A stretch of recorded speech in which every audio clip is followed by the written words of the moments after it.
Yes, good afternoon. I welcome you to the Educational Statistics Unit with the code number EMCU 002. I'll be the facilitator of this unit, and my name is Dr. Ruth Thinguri, a senior lecturer in School of Education, Mount Kenya University.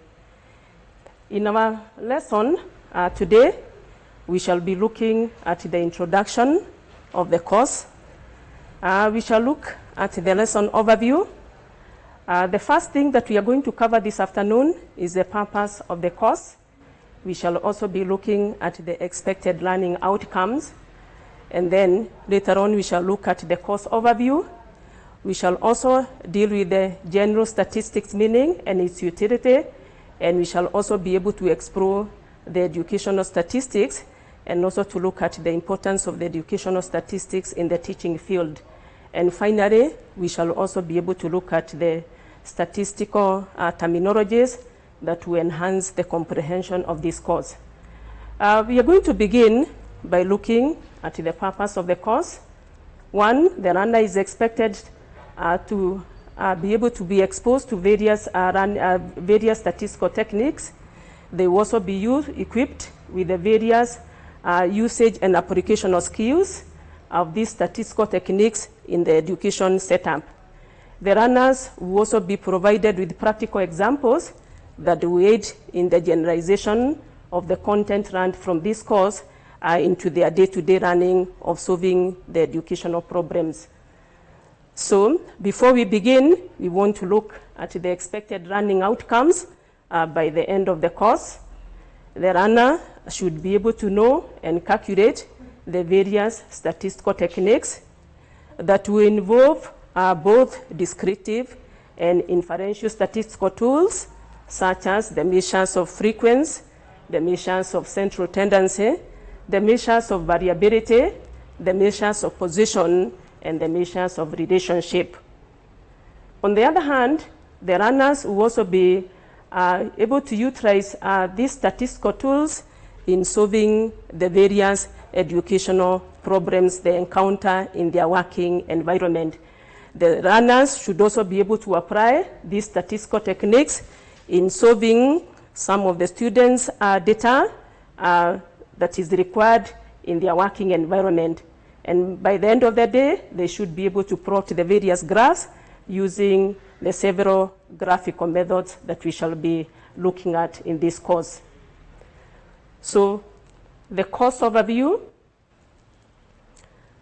we are going to start today by looking at the lesson number 1, which brings us the introduction to the educational statistics. Our second lesson is going to address the types of data, measurement scales, and the types of variables.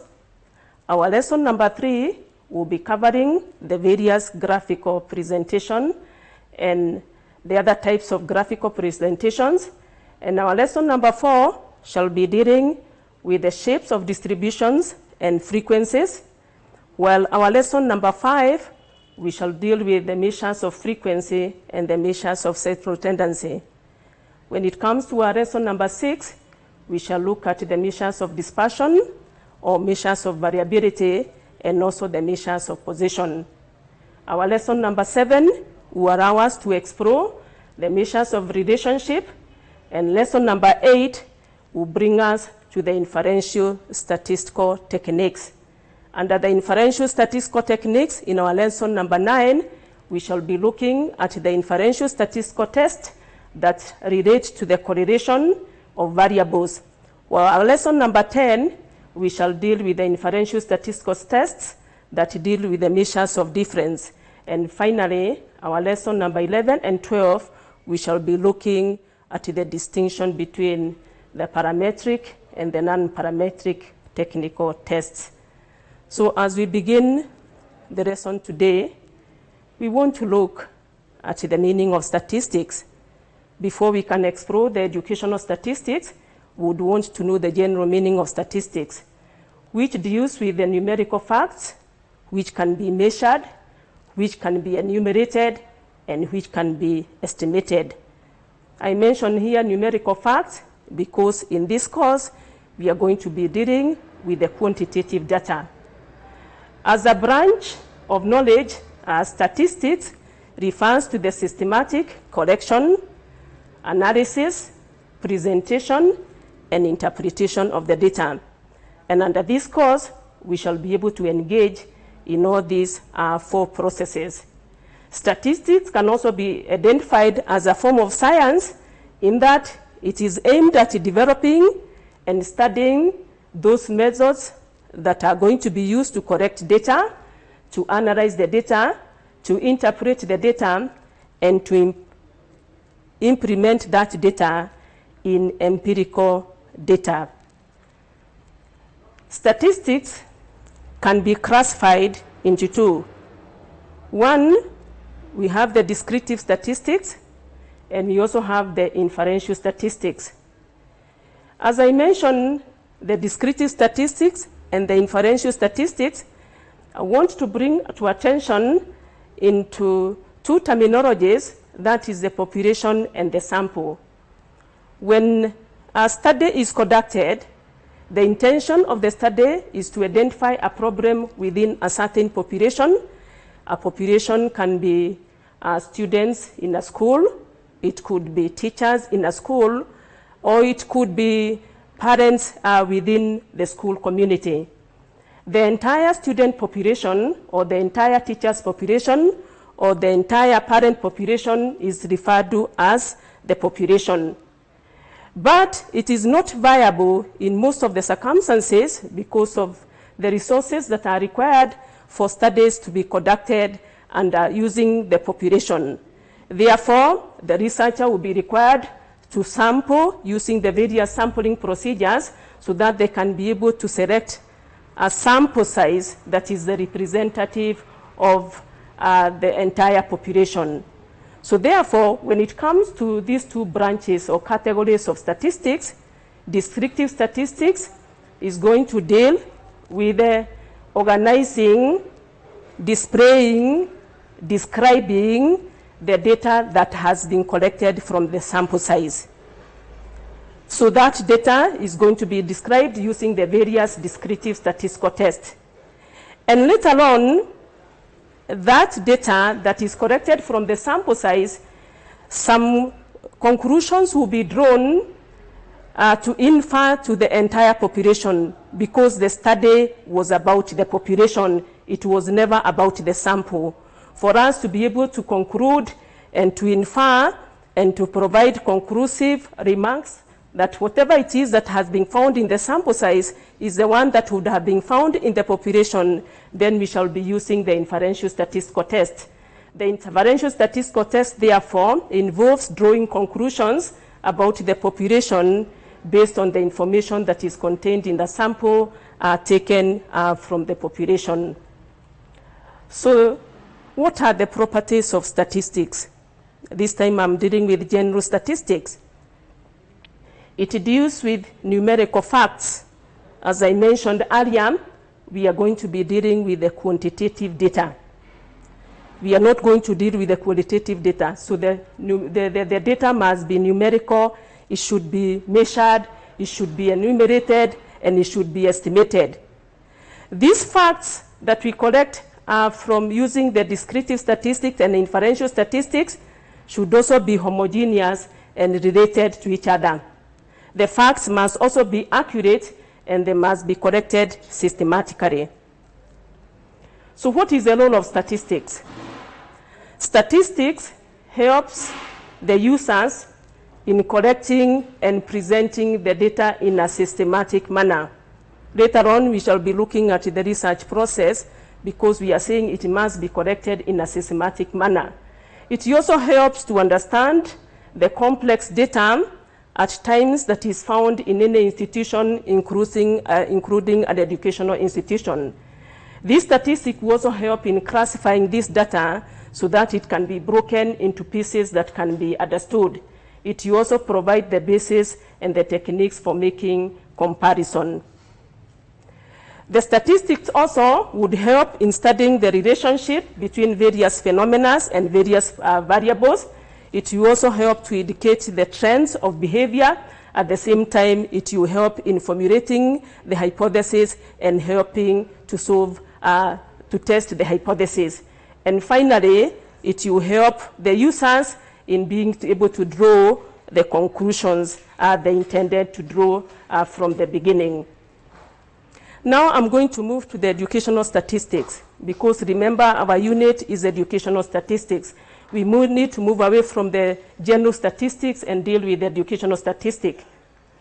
Educational statistics is going to entail the same procedure that I have described in statistics. It's going to entail collecting and analyzing and interpreting and presenting educational empirical data, which is very, very important in the day-to-day running of a school institution. I'm going to mention that in educational process, measurement and evaluation is critical when it comes to measuring the processes of teaching and learning. And therefore, educational statistics is crucial when it comes to the measurements and evaluation of the various aspects in a school entity. Educators can illustrate the students' demographic. They can also illustrate the teacher-student ratio. They can also illustrate the behavior issues. They could also illustrate the academic performance of the students using educational statistics.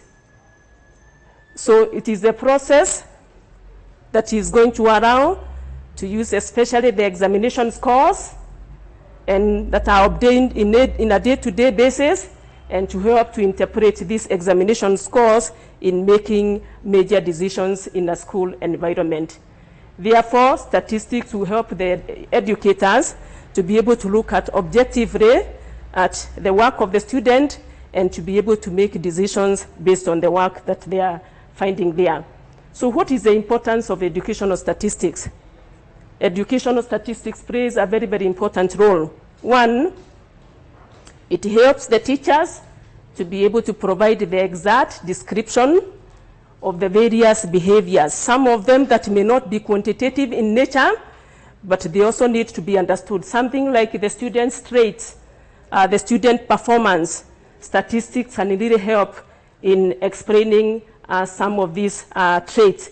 Educational statistics will also be useful in helping the teachers to be definite and exact in their thinking process. A lot of critical thinking goes into teaching and learning, and that one can be interpreted very easily using the various statistical tests. Again, educational statistics will enable the teachers to summarize large amounts of data that is collected on a day-to-day basis, on a monthly basis, and on a termly basis into the meaningful and convenient form. It is also going to help the teachers to draw conclusions by the end of the semester, by the end of the day, by the end of the month, and by the end of the year. Some of the conclusion could be, does the student qualify to progress from one level to another? Have they met the requirement in terms of the competencies that they are required to meet? The statistics will be crucial in helping the educators be able to deal with some of these conclusions. It will also help the teachers to be able to predict the future performance of the students. For example, when the students are going through their course, their yearly, their progress from one class to another, it shouldn't be a shocker for the teacher when it comes to the end of the year performance or the end of the standard 8 performance. By the performance of the students on a day-to-day basis, the teachers are able to predict how that student is likely to do or to perform in their end of primary school examination. Statistics will also help the teachers to analyze the cause of factors that underlie most of the phenomena. For example, why is the student all of a sudden projecting misbehavior in the institution? Could it be underlying reasons that are allowing that to happen? The teachers will be able to predict that using statistics. And then the next one is that the teachers, the statistics will be able to help the teachers to collect and present data in a systematic manner. The school institution run on a calendar and on a cycle, And under this cycle, educational statistics becomes very critical in systematic way of collecting data. And finally, the teachers will be able to summarize all these results from large data and to be able to make conclusive decision making based on educational statistics. Well, I refer to the educational system and I refer to the teaching as a process. The teachers are not only involved in the teaching and the learning, the teachers are also involved in conducting research, especially when it comes to the monitoring and evaluation research, and also when it comes to the action research. The teachers will require a lot of data when it comes to the research. And for example, when they get involved in the research process, there is a process that are provided here where quantitative data will be involved. The research process normally has 10 steps. But in 5 of those steps, as you can see here, quantitative data will be critical. The first step where the researcher has to think about quantitative data is when it comes to the formulation of research questions and hypotheses. It is after identifying the research problem, the researcher can be able to generate the research questions and hypotheses that will be crucial in identifying the various variables. After the research questions and hypotheses have been formulated, then the researcher must provide operational definitions to those variables, where measures of scales will be obtained, which is critical, and we shall be covering this one later on in one of the lessons. And after the lesson step number 2, the step number 3 will be to select the research design. Under the research design, and in particular the quantitative research design, because this is where statistics is going to be utilized, the researcher will be able to select the various quantitative designs that will be critical in responding to the phenomena of the problem. And after designing, they will be able to come up with the research instruments which will allow them to correct the data. So in our step number 4, you can see clearly there will be this data that will be corrected in step number 3, and then it will be analyzed in step number 4. And after the data has been collected, this time from the sample size, there has to be inferment or conclusions that will be drawn based on the population that will be under step number 5. And under all these steps, now we realize quantitative statistics will be critical. Before we venture into the educational statistics, there are some terminologies that are going to enhance the comprehension. I've tried to bring them out in comparison type because they are going to be critical for us to be able to comprehend everything in educational statistics. So the first one is the data vis-a-vis the statistics. The data we say is any piece of information that is collected from the field. The field here could be the educational setup or any environment that is within the educational setup.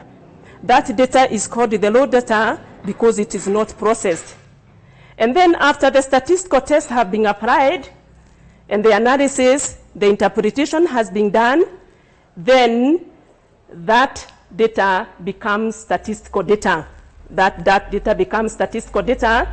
So the data that we talk about is in the raw forms, and then the statistical data is after processing, that is after interpretation. Then there is the next one, which we call the construct vis-a-vis the variable.